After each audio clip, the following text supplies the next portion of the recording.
Welcome everyone to what we hope is our annual Super Bowl edition of On the Offense. Why do I hope that we do an annual Super Bowl edition of On the Offense? The reason for that is from both a viewership and really a cultural perspective as well. The Super Bowl is the biggest event of the year. And we're going to talk about event marketing today and all things kind of event related. So Jeff, you ready for a pop quiz? I'll take it. And by the way, for a little bit of context, we are sitting in a classroom at the University of North Texas where I'm an adjunct. You can kind of sort of see the whiteboards in the back. I was teaching this morning and going crazy on the whiteboards. So I can't help myself when I sit in this classroom. Well, it's a learned environment. You can take a look around. You can see all the tools that John employs. Yes. This environment is screaming of academia. So, are you ready for your pop quiz? I'm ready to scream.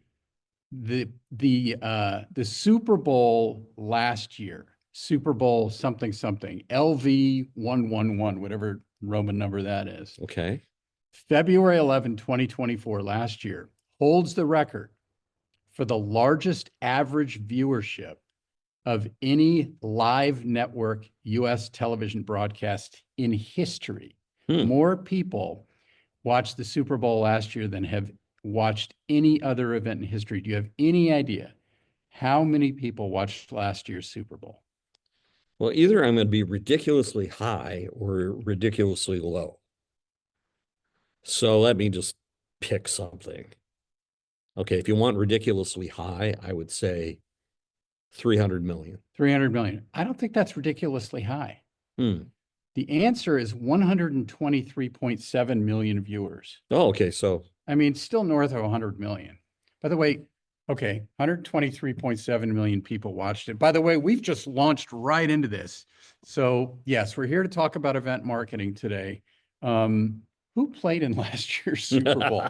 As I was looking this up, I was thinking, I didn't even remember who played. Kansas City. Kansas City beat someone. Was it the 49ers?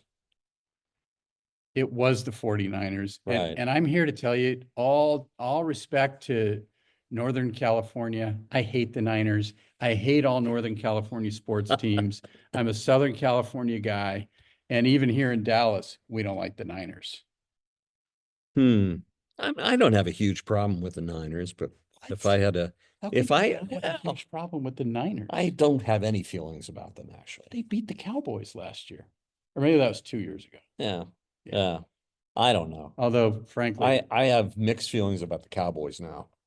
Yeah, I think I'm going back to my Steelers route. Don't get us started on the Cowboys. They are an embarrassment to the city in which we live. They are.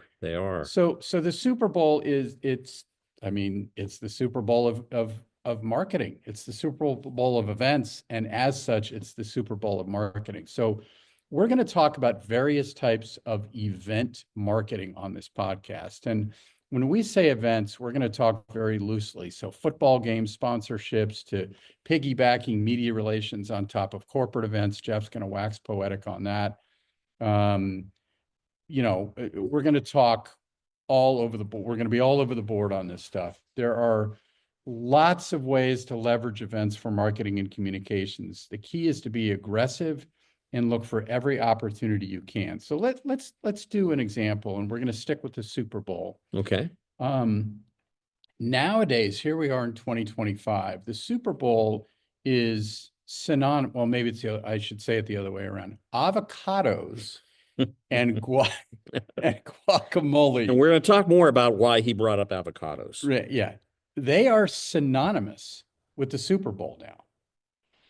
But it wasn't always the case. So I was actually involved in a very memorable and still famous Super Bowl event tie-in, which all started with the California Avocado Commission, which is a commission of all of the avocado farmers in the state of California, of which there at least were in the 90s about 6,000. And back then, California produced about 95% of the avocados in the country. suspect that may be different now. I don't know. Now you have the whole avocados from Mexico thing. So whatever. The landscape has changed in terms of market share and things like that. But back then in the mid-90s, I was at Hill and Knowlton, a PR firm. Jeff is also an alumnus of H&K. And we worked with our client, the Avocado Commission, to attach avocados to the Super Bowl. And why did we do that? We did that because research showed that Super Sunday is the #1 consumption day of the entire year for avocados via guacamole.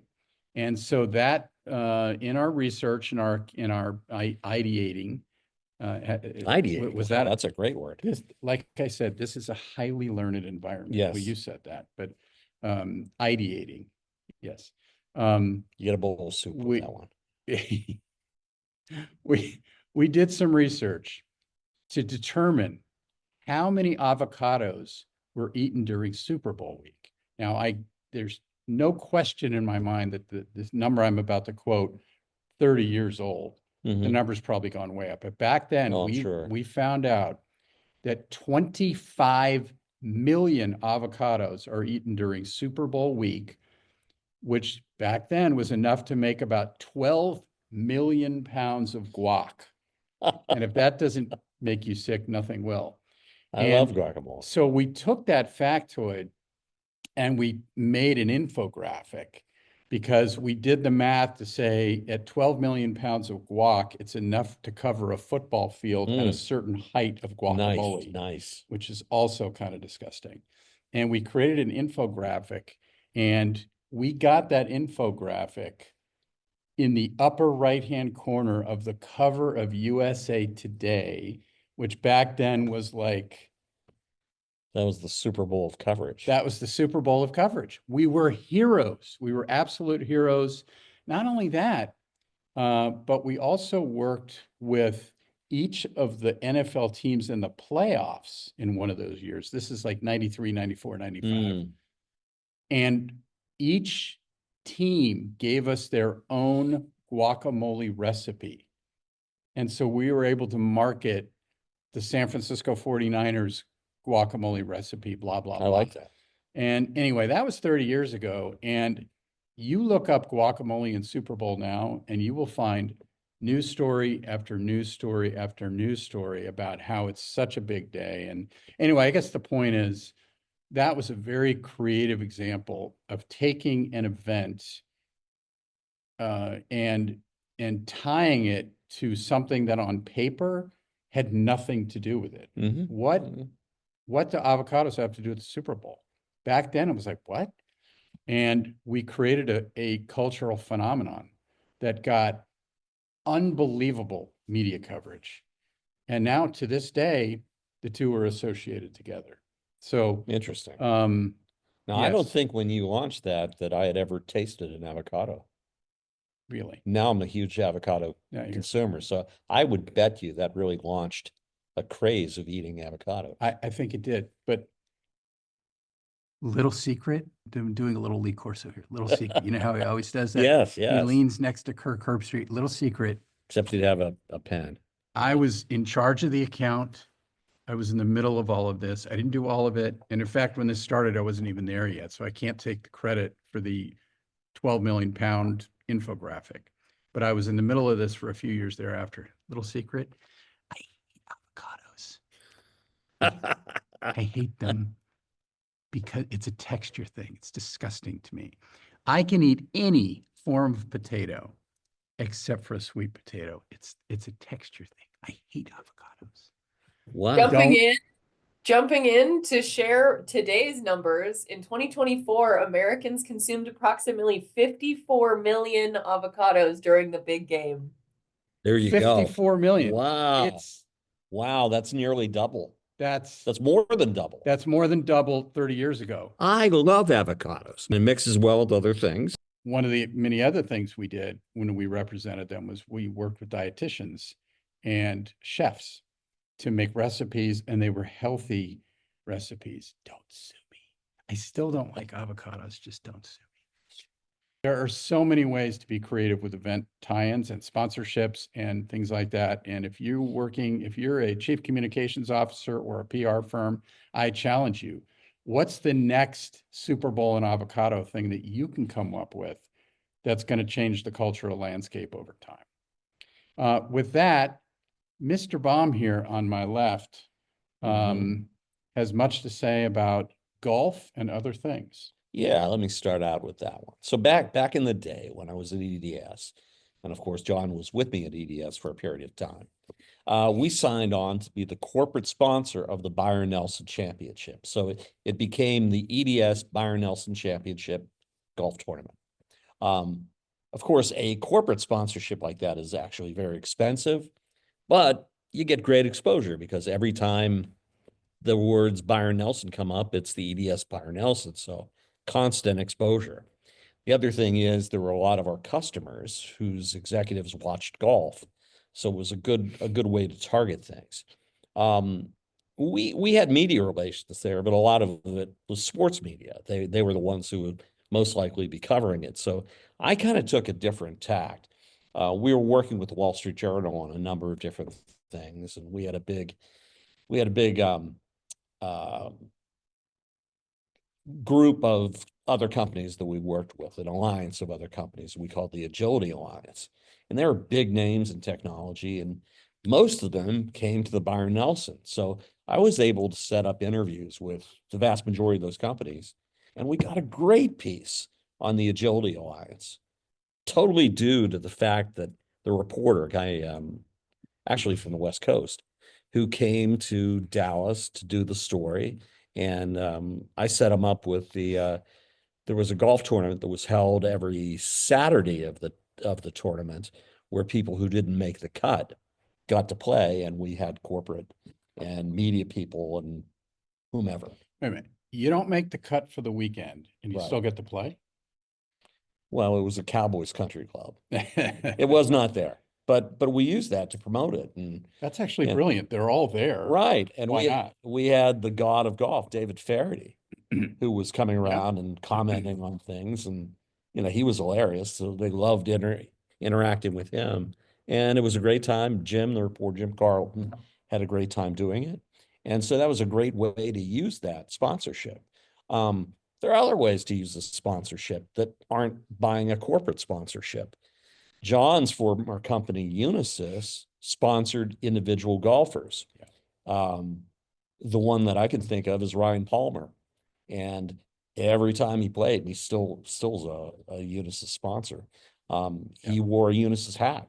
So every time you saw him in the course, there was Unisys. So that's not a bad way to do it either. So, leveraging a big event like that, are you going to get a ton of coverage that relates to your industry? Probably not, but you could show that name every time the tournament's mentioned, and you can use that event to draw in reporters that you can use for different purposes. And by and large, they love coming to, PGA tournaments. So that's one example of an event. The other May I ones, just yeah, maybe a comment jump about in, Ryan? yeah. Ryan Palmer is a great guy. And he would also do corporate events with us. He Mhm. came and spoke. I can think of one occasion where the leadership team, the extended leadership of the team of the company was together. He came and spoke to us in a fairly intimate environment in a restaurant in Dallas. You've got the corporate tent on the whatever hole. Right, He right. would finish his round and 5 minutes later, he's standing there talking to us, right? I can remember being in that tent with you. That's right. We have a great picture of the two of us and Ryan. I wish I had it with me, but yeah, added value, right? And if you have the right type of person, and Ryan was definitely the right type of person, He was. there's all sorts of things they'll do off the course to Yeah. help you as well. Yeah. And if you live in that corporate world, which I've done numerous times, long stints at EDS before that, Lucent, Warner Lambert before that. I mean, the focal point of the year for the company's management team was the securities analyst meeting that you would have.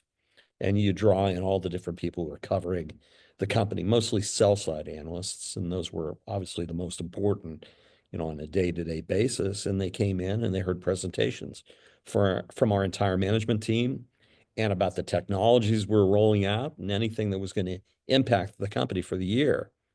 And so we would go and invite our key beat reporters to attend the event. I would set up interviews with certain executives afterwards.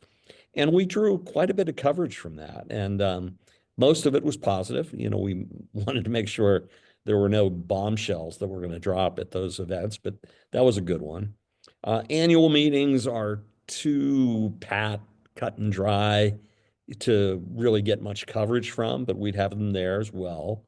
And the other thing, you can have industry analyst meetings. Those are great to draw reporters, and they can draw interviews with the different analysts who are covering our industries and talk about trends in the industry and how EDS fit into those trends. And then finally, there are individual events that we could sponsor. One of the great things you can do at trade shows is you can hold mini press conferences or roundtables with reporters. You just get another room that's adjacent to where that conference is being held. And we did many of those. So, there are all kinds of ways you can draw on relationships, pull in the reporters, establish personal ties. That's really important. And you can influence coverage that way, of course. But events, if you're not thinking events, you're not thinking hard enough, because they're great. They're great. 100%. One of the other things that works great when it comes to financial analyst meetings and industry analyst meetings is location, because oftentimes the financial analyst meetings will be in New York. Oftentimes industry analyst meetings could be New York, but Boston is very popular. Mhm.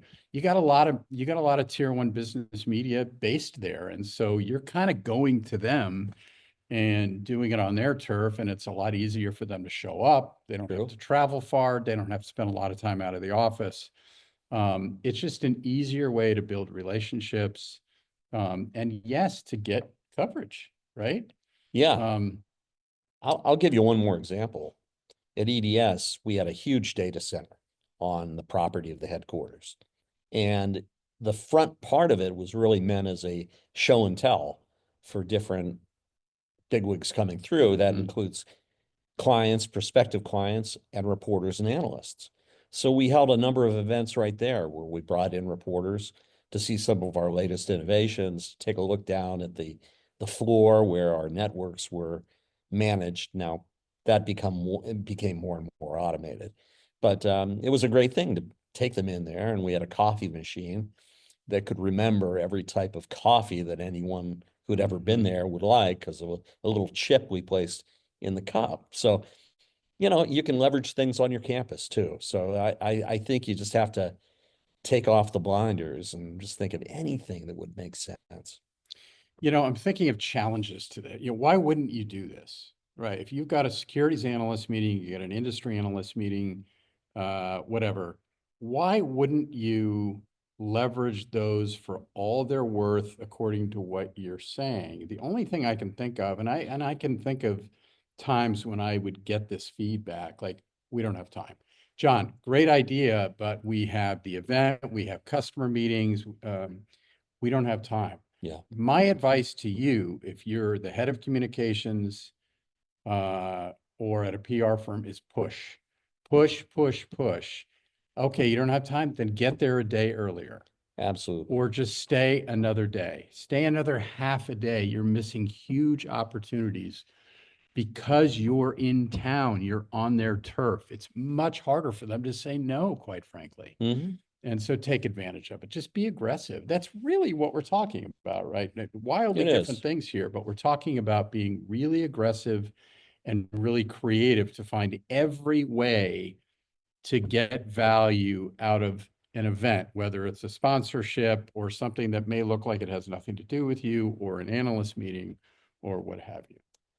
Yeah, I'll add one last thing there is when I was promoted at EDS to lead communications, I called up a town hall meeting with all of our folks. I think the marketing folks were invited in as well. And one of the things I led with was attitude. When you are presented with an opportunity, should you say why? And I said, the right response is why not? Right. and then work from why not. And that got, a good reception. So just think of it. Is it why or why not? And I always go with why not. Well, when Hill and Knowlton, again, I wasn't there the first year they did this. When Hill and Knowlton first researched the opportunity about avocado consumption, if I was an avocado farmer in San Diego County, it would have been very easy for me to say, why would you want to do that? Right. But again, here we are 30 Well, they years saw later, the and now fruits of their labor. it is part, that was well done. That's what I do. That was well done. So how is all this changing? How is marketing changing? How is event marketing changing? How are sponsorships changing in modern times? And I would argue that event marketing is becoming more and more experiential all the time. So it's one thing to get your name there. It's one thing to have your logo plastered on an event, and you've got signage, and you're hosting customers and things like that. But what kind of experience can you provide the people going to the event? How can you allow them to experience, if you will, your product or service? I hear this from my daughters all the time. Okay, Christmas is coming. Okay, honey, what do you want for Christmas? You know what, Daddy? I would love, yeah, I mean, a gift is fine, but I'd rather have an experience. What I hear from my daughters is that experiences are much more important for younger people now than just gifts, if you will. And I would argue the same is true for marketing when it comes to event marketing. You want to enable the people who are watching or attending or whatever to experience your brand in some way. And why is that? Because when you do that, I mean, what do you ultimately want people to do when you're marketing to them? You want them to take action. Yeah, you want to generate awareness. You want to define the brand in their minds. You want to build loyalty. All of that is meant for people to take some sort of action, buy your stuff, like your post, whatever it is, right? And research has shown over the last few years that the more you can allow someone to experience your brand, to experience your product or service, the more loyal they're going to be. So let me give you some numbers. The more loyal they're going to be, and the more inclined they're going to be to not only become a customer, but to become a repeat customer. So take a look at these numbers. 85, and the source of this is an event company called EventTrack. Okay. EventTrack. 85% of customers report being more likely to purchase after attending a brand's live event, and 70% say they're more inclined to become repeat customers. 85 and 70, pretty good. Pretty good. 70% of consumers become repeat customers after experiencing a brand. And then the last one, 91% of customers confirmed that they would feel more optimistic about a brand's product or service after actively participating in a brand activation or experience. You look at numbers like that, why would you not go overboard to find a way for someone to experience your product? So let me give you a recent example. And I'm going to do something shocking here, Jeff. Okay. I'm going to talk about, yes, college football. Hard to believe. You never do. I know. And yeah, the Super Bowl, Schmooper Bowl. Okay. Pro football, whatever. College football is life, Jeff. So I'm just saying. I split the difference. I'm fans of both. So I split the difference. Growing up in Pittsburgh during those Super Bowl years, you couldn't help but love pro football. Oh, I can't argue with that. Mean Joe Green, Terry Bradshaw, I understand that. Right. So I recently attended a college football bowl game. I know that's shocking. And it was the Frisco Bowl here in Frisco, Texas. When I say we're at UNT, we're at their Frisco campus. We are not at the main campus in Denton. Frisco's, for those of you who don't live here, is closer to Dallas.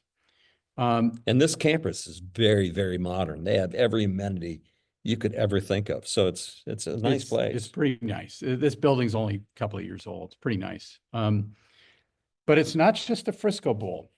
It was the Scooters Coffee Frisco Bowl. The Scooters Coffee Frisco Bowl. And okay? before he said that, how many of you knew what Scooter's Coffee was? I didn't.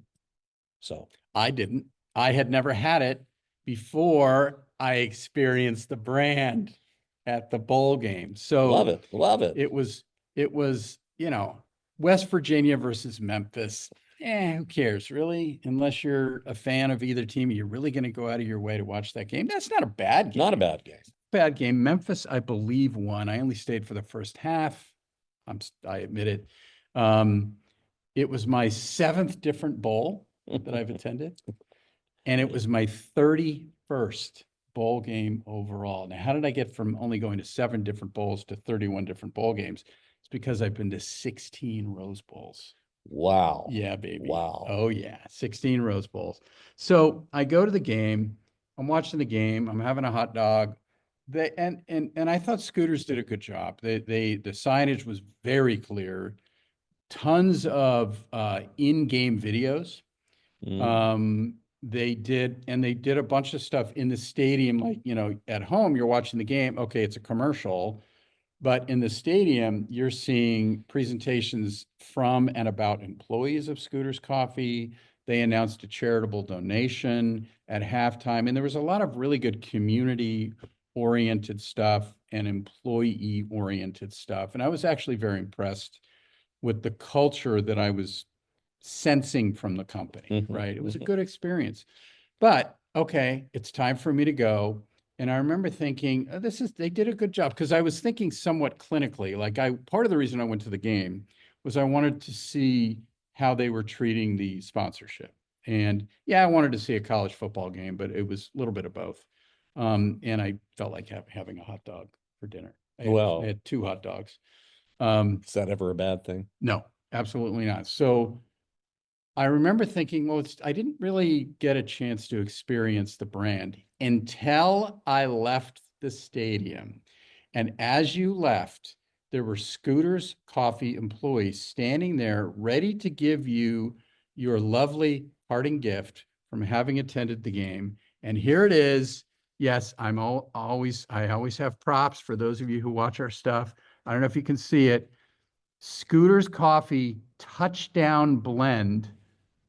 Says with hints of molasses, dark chocolate, and berry. Right?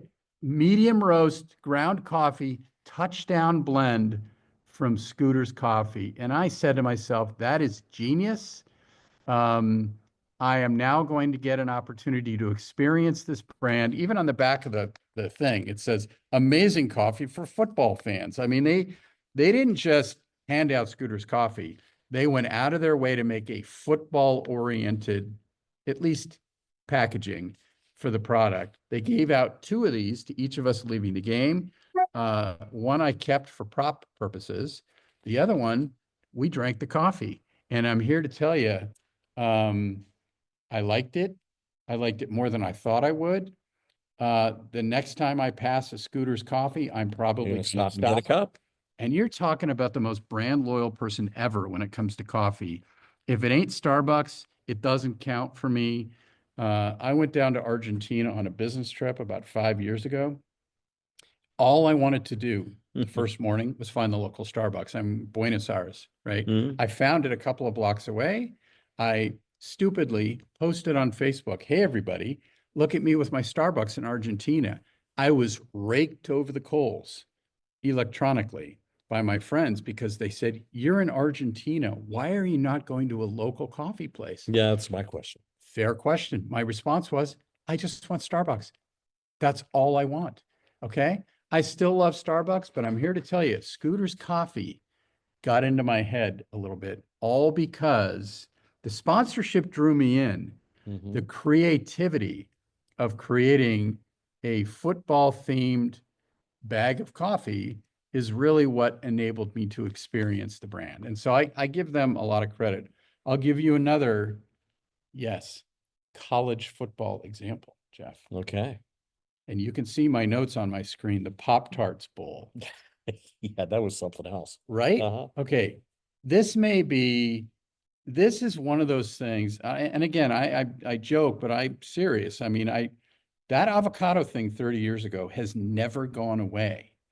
And I'm not sure this Pop-Tart thing is going to go away anytime soon. So I'm sure some of you know this, but last year, so this was the second year, last year after the 2023 season, Pop-Tarts took over sponsorship of a bowl. It used to be, I think, the Cheez-It Bowl. Florida, Well, one of those. they had the California Raisin Bowl. There were all kinds of bowls. That's right. It was one of the, is it Florida? It's somewhere in Florida. And they had after the game, they had a gigantic on the field as part of the post-game celebration. They had a gigantic actual real Pop-Tart come out of some machine. And the winning team got to stand there and just grab pieces and eat it. Well, this year, after the 24 season, they upped the ante and they had created live dancing Pop-Tart people, mascots running around the stadium. And apparently what they did after the game this time is one of them jumped in a hole at the top of the machine. Out comes the real Pop-Tart, which is again a real Pop-Tart, which the winning players got to eat. But the extra additive was the thing going in, right? And apparently the organizers of the Pop-Tart Bowl announced, and I was watching the game and I didn't notice it. I was watching the national championship game the other night. And apparently during the game, they announced on social that they've re-upped and the Pop-Tart Bowl will be back after the 25 season. And think about, you talked about creating earned media from events, right? Mhm. Think about if you are the marketing department at Pop-Tarts or their PR firm or their ad agency, or their PR firm in this case. Can you imagine a better headline than this? This is a real news story. I found it on the internet yesterday. Who needs the natty? Pop-Tarts Bowl is returning and it's as unhinged as ever. Love it. That may be the Love it. greatest earned media headline of all time. I mean, you just can't pay for that kind of stuff, right? Now, is all of this resulting in Pop-Tart sales going up? I don't know, but I'd be willing to bet it has. It might. We should look that up. Well, it was the brown sugar and cinnamon Pop-Tart too, which is my favorite. Oh, I think maybe you and I should, after this podcast, Go go get to the grocery Pop-Tarts. store and let's choose our favorite flavor of Pop-Tarts and maybe next podcast, each eat one on the podcast. Okay, well, that's gonna hurt my diet, but that's okay. That's a good point. It's not Scotty, gonna- they also, the trophy for the Pop-Tart Bowl actually is at the very top. It's a football. It's a real toaster that you can Oh put my, a oh Pop-Tart in. Not I only forgot that, about that. yes, not only Right? that, but they painted sprinkles on the sidelines. So That's it's right. like from even when you're looking at post-game footage, you can see the Pop-Tart sprinkles on the ground. Wow. You know, that's brilliant. You know what? This is a lesson to me, and hopefully to all of you. It's like, hey, think about it for a minute. People are down on bowl games, other than the big ones, the minor bowl games. Everybody says, who cares? Why do we have so many stupid bowl games? Nobody watches. And then you look at an example like this, and people are going to watch that game because they want to see what Pop-Tarts is going to do next. It's true. It's Right? true. I think it was the Gator Bowl. I think that's what Was it the Gator? No, I think the Gator Bowl still exists. still is the Gator Yeah, Bowl. I think it Okay. was the Cheez-It Bowl, and I don't know what it was before the Cheez-It Bowl, but it just goes to the point that we raised at the top of this call, which is event marketing. Whether you're sponsoring something or just coming up with a PR idea to attach yourself to something, or you got a meeting in New York or in Boston or wherever, you have to think, what can we do? What can we do to squeeze every dollar out of this event, whether we're paying to sponsor it or not? And to me, those are the takeaways here. Three takeaways. One, if you have an opportunity to sponsor an event, look at all the possibilities, the obvious ones and the not so obvious ones. And that includes to me going off grid. What else can you do? And your examples were great. Look at all that press stuff that you were able to do that technically had nothing to do with the event. Well, I'll give you one more example, if I may, Please. from the Byron Nelson. We want to make it experiential, like John talked about, and build goodwill, not just drive stories, but build goodwill with reporters, with analysts, and with customers. So we had the Byron Nelson when I was there at the Four Seasons in Las Colinas, and they had a ballroom, and it seated maybe 300 people. Well, every year we would host our clients for a great dinner, but also a concert. We would get a marquee name band to come in. We'd never tell them what the band was until they got there, and we'd surprise them. And I was able to get great reporters to come and sit at my table. I had a guy, local business analyst guy from the radio. I had an Associated Press reporter. I did pretty well with those. But, the first year it was Hall & Oates in a little 300 person ballroom. Yep. The second year, I think, was Huey Lewis, the News. Third year, it was Chicago. Like the fourth year, it was the Temptations at Shaka Khan. Wow. And then Really? we had Donna Summer in there before she passed away. So we had some great experiences for folks. And there's nothing like being able to just walk right up to the stage and be 5 feet away from the people that you were listening to. So that was a great idea, and also it was a great experience. Clients loved it. We had all kinds of swag. So you make it a full experience. And I guess that's it for me. But I just think you mix all those things together and you've got a recipe for success. Mm-hmm. No question. So yeah, I mean, be aggressive, be creative, figure out a way for those attached to the event anyway can experience your brand. And then I think the last thing to me is follow-up. Like I said, good for Scooter's Coffee. The only thing I can think of is, why haven't I heard from them since? They have my name from having bought the ticket. Now, maybe it's not that simple. It's probably through Ticketmaster. I don't know if it's that simple, but there had to have been a way for them to somehow figure out who was there and who they were giving this stuff to. If you can somehow figure out a way to follow up to cement that and kind of, get people a little bit further into the funnel, I think that's another thing to think about as well. Yeah, I agree with that. Right. I agree with that.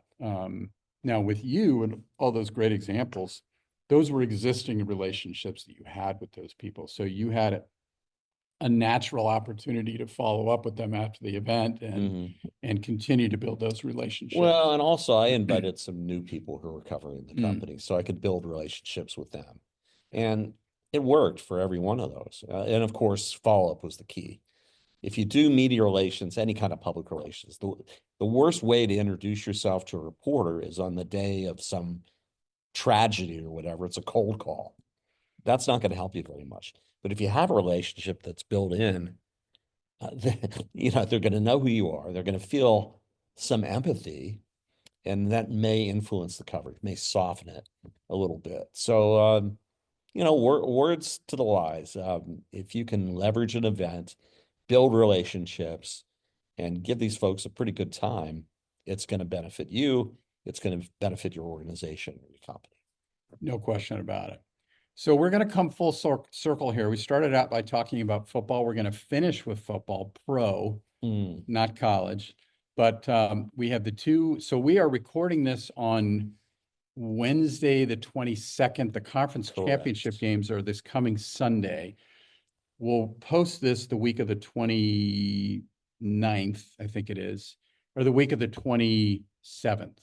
So by the time you see this, the conference championship games will have already occurred. We will know who's in the Super Bowl. So we're a little bit over our skis here by the time you see this, but for the sake of argument, conference championship games, we've called other games and other podcasts. Who are you picking? Washington and Philadelphia.